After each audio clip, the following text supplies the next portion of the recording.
தினம் பாண்டியன் ஸ்டோர் சீரியலில் பழனி பாண்டியன் வீட்டை போய் நான் அப்பாவாக போகிறேன் அப்படின்னு சொல்கிறார். அதை கேட்டு அங்கிருந்த எல்லாருமே சந்தோஷப்படுகிறார்கள். பிறகு காந்திமதி இத்தனை நாள் வேண்டுதல் இன்றைக்கு தான் பழிச்சிருக்குன்னு சொல்லி அழுகிறார். மறுபக்கம் செந்திலும் பழனிக்கு போன் எடுத்து ரொம்ப சந்தோஷமாக இருக்கு என்று சொல்கிறார்.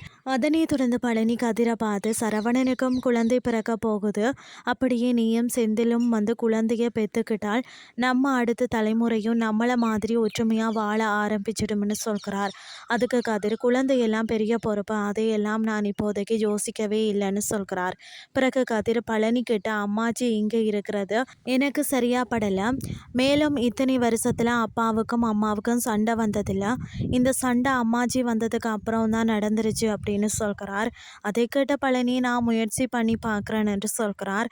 அதை தொடர்ந்து பழனி காந்திமதி வீட்டிற்கு வர சொல்கிறார். அதுக்கு காந்திமதி என்ன வீட்டை விட்டு அனுப்பினவங்க வந்து கூப்பிட்டால் நான் வாரேன்னு சொல்கிறார். இதுதான் இன்றைய நாளுக்கான எபிசோட்.